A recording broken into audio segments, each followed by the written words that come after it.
afternoon and salam Malaysia Madani. Thanks for joining us. I'm Mohnipriya and you're watching Updates at Noon. Our headlines today. ASEAN members must unite to end cybercrimes.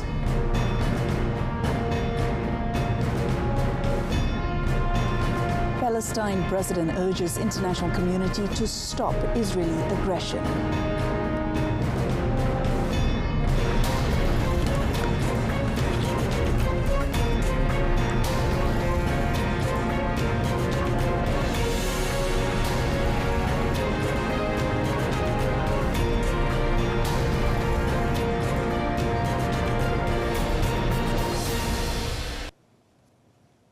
Yang di-Pertuan Agong Al-Sultan Abdullah Riayatuddin Al-Mustafa Billah Shah graced the official opening of the first meeting of the second session of the 15th Parliament today.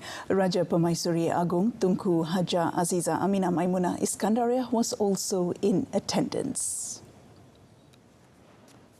Their Majesties arrived at Parliament Square at 10 a.m. and were greeted by Prime Minister Datuk Sri Anwar Ibrahim and his wife Datin Sri Dr. Wan Azizah Wan Ismail. Al-Sultan Abdullah and Tunku Azizah were then ushered to the royal stage to receive the royal salute mounted by the 1st Battalion of the Royal Malay Regiment. The royal flag was then hoisted, accompanied by a 21-gun salute and the national anthem Negaraku, before Al-Sultan Abdullah inspected the Guard of Honour. After the ceremony ended, Al-Sultan Abdullah and Tunku Azizah were led to the royal room at the Parliament building for refreshments and then to the Dewan Rakyat to deliver the royal address. According to the Parliament calendar, the Dewan Rakyat will sit from 13th February to 30th March, while the Senate will sit from 21st March to 6th April. ASEAN members need to work together to put an end to cyber crimes. Communications and Digital Minister Fahmi Fadzil said a regional initiative is needed as many scams that affected Malaysians were cross-border operations with bases in neighbouring countries within Southeast Asia.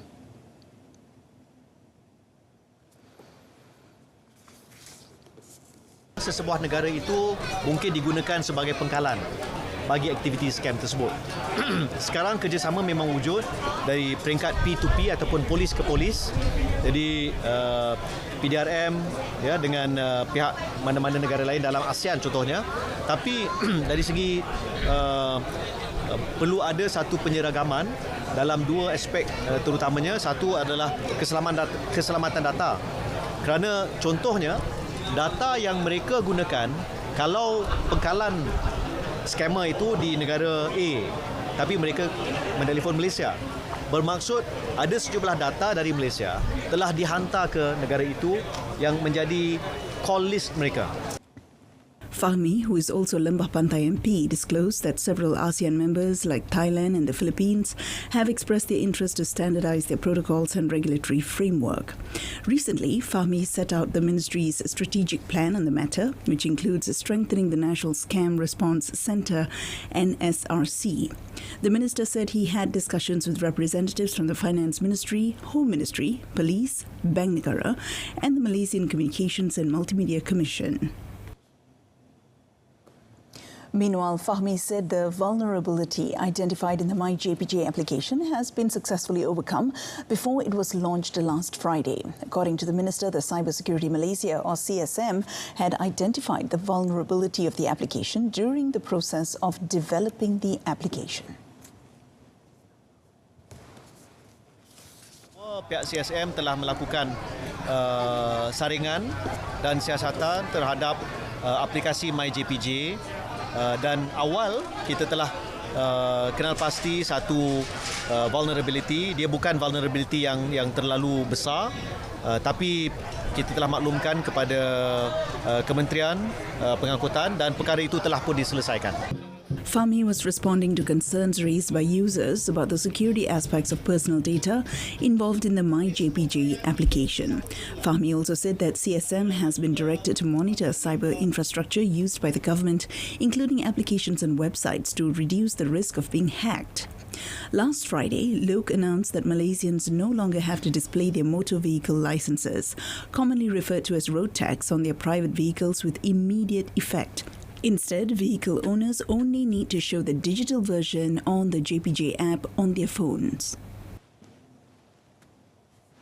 PKR Vice President Nurul Izzah Anwar confirmed that she was no longer serving as the Senior Economic and Finance Advisor to Prime Minister Datuk Seri Anwar Ibrahim. In a statement, Nurul Izzah said she has now joined the Finance Minister's Special Advisory Body, chaired by Tan Sri Mohamad Hassan Merican.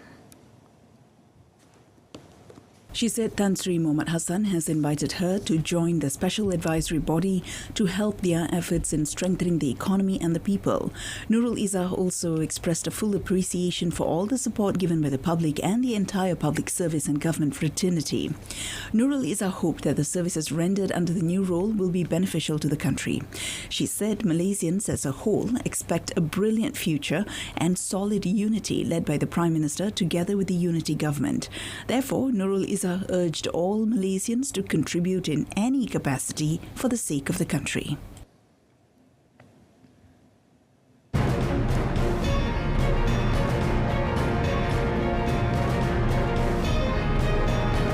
Coming up next, DOSM to open up offices in 156 districts nationwide.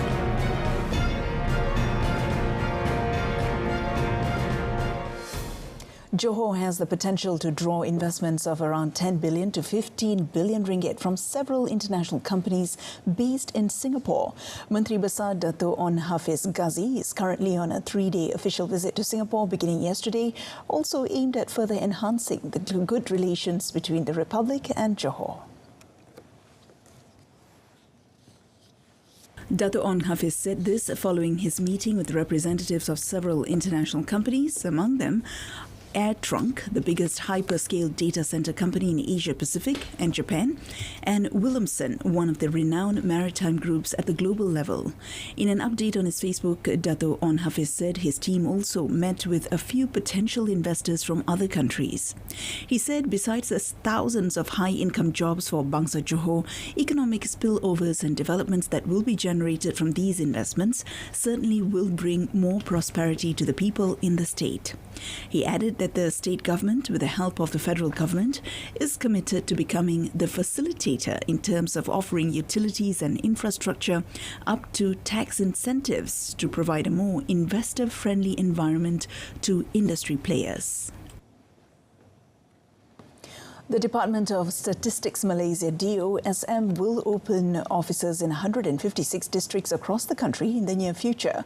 Chief Statistician Datuk Seri Dr. Muhammad Uzair Mahidin said thus far the department has opened 30 offices at the district level which are responsible for collecting data in an effort to help the development of the country. He said the need to open a DOSM office is based on the total population, income, arrival of tourists and the economic resources of a district. Kalau dulu mungkin kita melihat dari segi perancangan fizikal, kita ada jurutera daerah dan sebagainya kan. Tapi sekarang saya jangka meletakkan pegawai yang mempunyai kepakaran dalam bidang statistik yang boleh mengumpulkan data-data yang diperlukan untuk perancangan daerah amat diperlukan untuk membolehkan tindakan, keputusan, pemantauan dan juga keberkesanan dalam penggunaan dana awal. Datuk Seri Dr. Muhammad Uzair said for districts which do not have an office, for the time being, the data and statistics of the district will be managed by staff from a nearby office. He said starting last month, the collection of data and statistics in each district that has an office will be done by a special secretariat led by the district officer and state DOSM director. He said the collection of data, statistics and updating efforts, which will also be implemented at the level of the parliamentary and state constituencies, in addition to the district level, is one of the factors why DOSM needs an office in each district. Heavy rain caused 15 business premises and 5 houses in Bukit Tinggi and Jandabai in Bentong to be hit by a water surge yesterday. Bentong District Civil Defence Force APM officer Lieutenant Aziza Hussein said information was received that the incident in Bukit Tinggi occurred at about 6 p.m. following a heavy downpour in Jandabai about an hour earlier. According to Aziza, the incident occurred for about an hour and residents started cleaning their business premises and houses, which were filled with mud brought by the water surge at about 7 p.m. She said personnel from the APM, police, fire brigade and the Department of Social Welfare also assisted with the cleanup work, adding that no relief centres had to be opened. Meanwhile, the Bentong Public Works Department, JKR, informed via its social media feed that the route along the old Kuala Lumpur-Bentong Road near the Jandabai Junction was temporarily closed to all vehicles due to a 100-metre-long landslide. It said road users could use the Kuala Lumpur-Karak Highway as an alternative. The body of a newborn baby girl was discovered abandoned on the grounds of the Kampung Sri Jemapuh Congregational Mosque, Juase, Kuala Pilah, near Seremban, Negeri Sembilan yesterday. In a statement, Kuala Pilah District Police Chief Superintendent Amran Mohammad Ghani said they received information from a man about the discovery of the body, which was wrapped in cloth and placed in a yellow bag at 4:35 p.m. According to Amran, the police believe the baby was just born within the last 24 hours. Amran added that the detailed investigation is being conducted under Section 318 of the Penal Code. Amran also urged those with any information about this incident to come forward to aid investigations by contacting the Kuala Pilah District Police Headquarters or the nearest police station.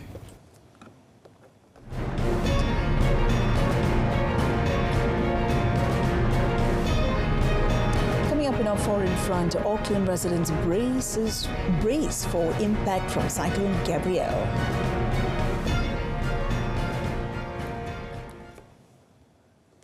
Former Cypriot Foreign Minister Nikos Christodoulides was elected president yesterday in a runoff vote, promising a unity government tasked with breaking a deadlock in peace talks with estranged Turkish Cypriots.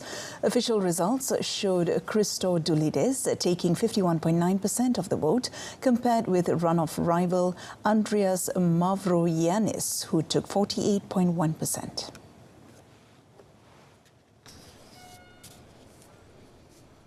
Christodoulides ran as an independent with the backing of centrist and right-of-centre parties, which typically takes a hard line on solving the long-running division of Cyprus.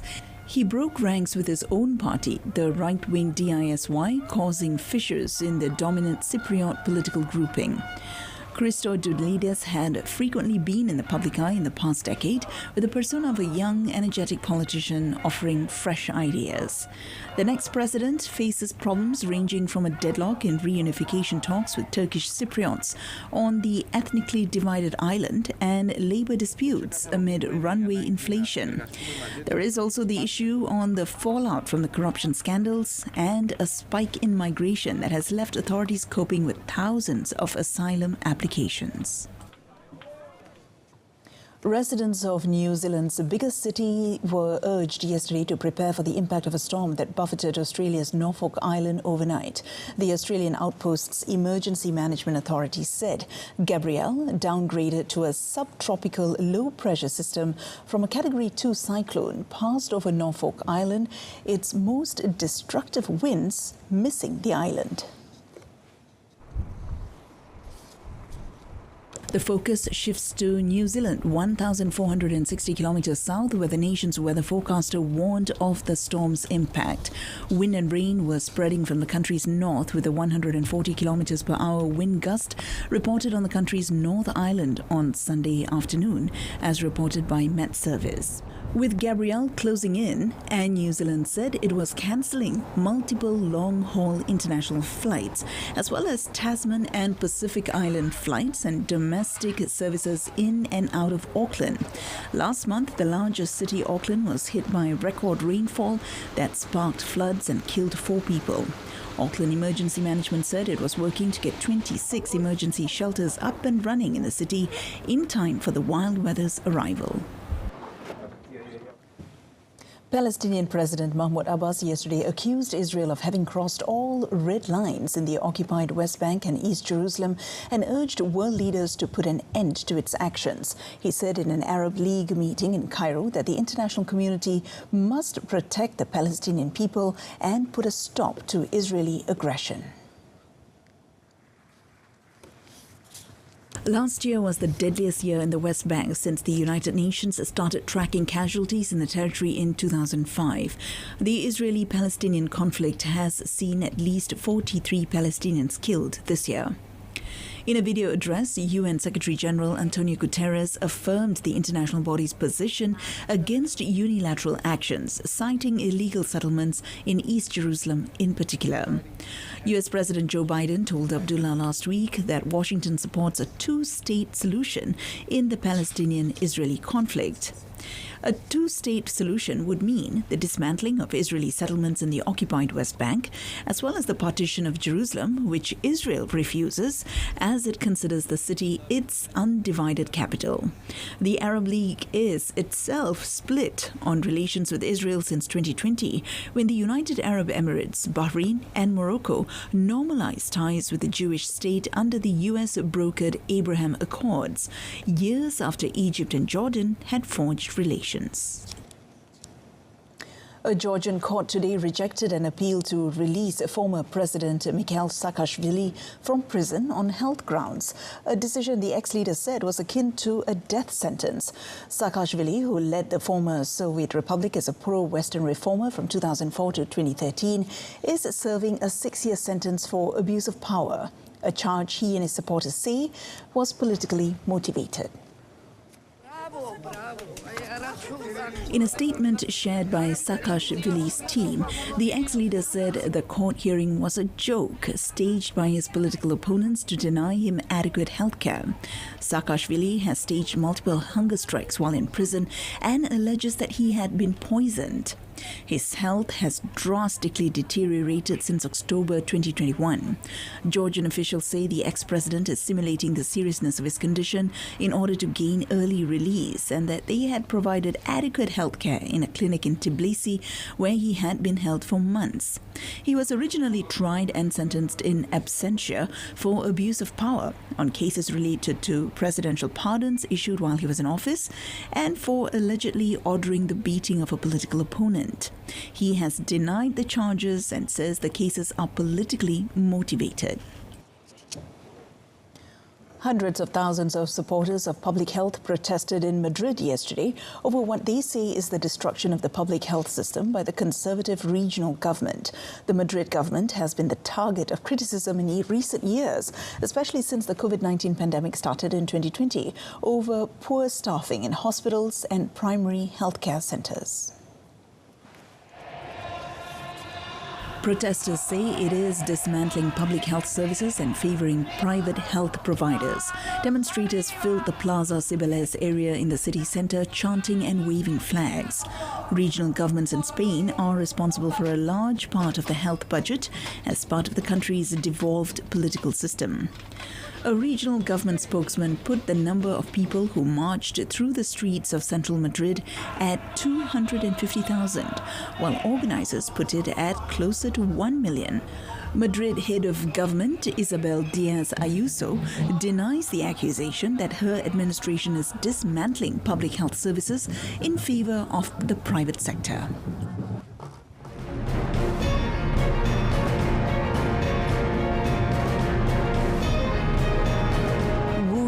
Becomes the first Chinese player to win an ATP final. That and more coming up.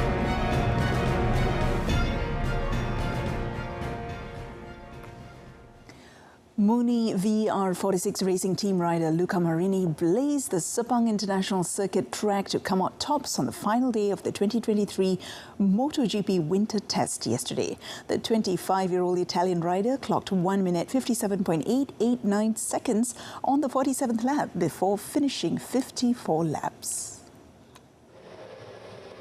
Marini finished ahead of reigning champion Francesco Bagnaia from Ducati Lenovo team, who recorded 1 minute 57.969 seconds in his penultimate lap of the 43 laps completed. Maverick Vinales of Aprilia Racing clocked the third fastest time of 1 minute 58.036 seconds on his 50th lap before completing 56 laps. Speaking after the test, Marini was thoroughly satisfied and described his performance in Sepang as incredible. Meanwhile, Bagnaia, or fondly known as Pecco, said the enormous change that his team made on the electronic system of his bike at the 11th hour worked wonders as it helped him to finish second in the session.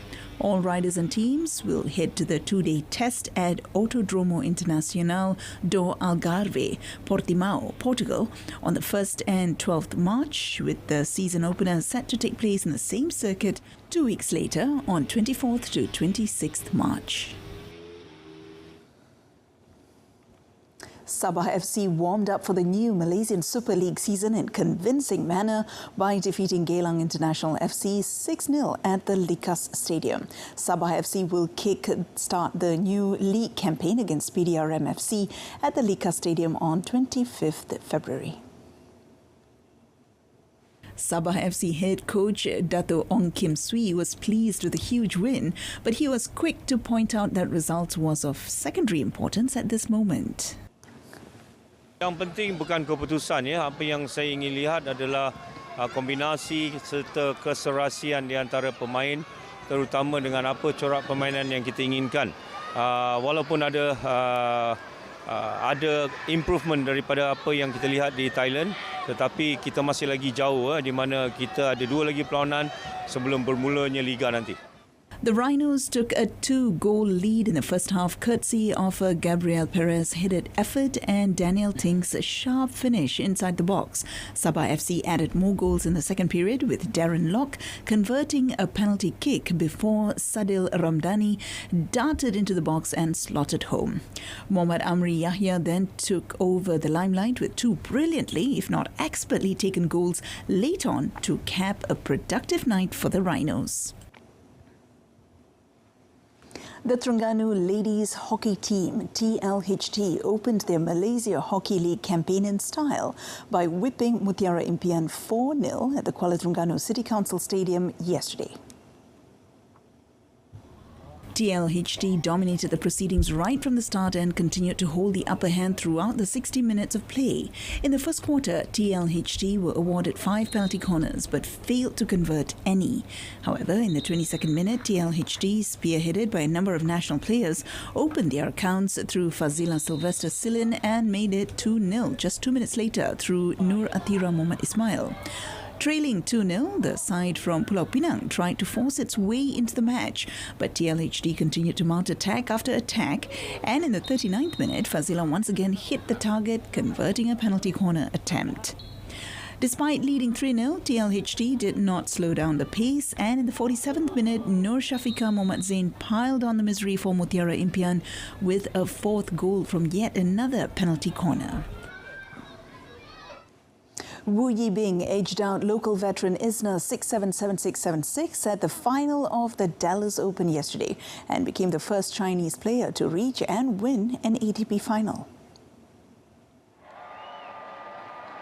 The 23-year-old's stock had been on the rise throughout the tournament, having already upset 3-seed and world number 7 Denis Shapovalov and Holger Rune, the top seed in Dallas and world number 9, on his way to the final. Wu missed 2 years of tennis due to injury before returning in January 2022 and beginning a meteoric rise from world number 1,869 in March 2022 to a career-high ATP ranking of 97 upon entering the 250 event and a current live ranking of 58 after clinching victory in Dallas. Overcoming 37-year-old Dallas resident John Isner was no easy feat. The American pushed Wu right to the end, powered by a seemingly unstoppable serve and support from the home crowd. In the end, Isner, who sits atop the all-time ATP Tour leaderboard for most aces and hit another 44 yesterday, fell just short of a 31st ATP title in his home city. AlphaTauri showed off their new Formula One car livery on Saturday at New York's Lincoln Center during Fashion Week to promote the clothing brand of the Red Bull energy drink company. Last year, Yuki Tsunoda scored 12 points from 22 races, while French teammate Pierre Gasly bagged 23. In 2021, Tsunoda scored 32 points to Gasly's 110. Gasly has since joined Renault-owned Alpine and been replaced by Dutch driver Nick de Vries, who is far more experienced than the average rookie. The 28-year-old scored on his debut as a stand-in for Williams at Monza last season and won the Electric Formula E Championship in 2021. AlphaTauri were 9th of the 10 teams in 2022 compared to 6th in 2021. Tost, now the second longest serving F1 team principal after Red Bull's Christian Horner, said he expected the field to be closer this season and De Vries to waste no time in getting up to speed. The season starts in Bahrain on the 5th of March. Ott Tanak won the Rally of Sweden for M Sport Ford yesterday to take the lead in the World Rally Championship after 2 rounds. The Estonian delivered a measured and faultless drive to come through a tense head-to-head with Hyundai's Craig Breen that dominated the majority of the weekend. Tanak, who left Hyundai for M Sport at the end of last year, finished 18.7 seconds clear of Hyundai's Irish part-timer Craig Breen for Ford's first win since Sebastian Loeb in Monte Carlo last year, a wait of 385 days. Hyundai's Thierry Neuville was third, with Toyota's reigning world champion Cal Rovanpera fourth. Tanak now has 41 points to Rovanpera's 38, with Neuville third on 32. Breen took a strategic 10-second penalty before the final stage to lift Neuville, who is contesting the full championship for Hyundai, into second place, but the Belgian then lost time and ended up 1.3 seconds behind the Irish driver. Toyota's reigning champion Cal Rovanpera of Finland finished in 4th place. However, Toyota stayed top of the manufacturer's standings, 14 points clear of Hyundai. Kejohanan Liga Hoki TNB 2023 memburu piala berprestij di Arena Hoki Negara.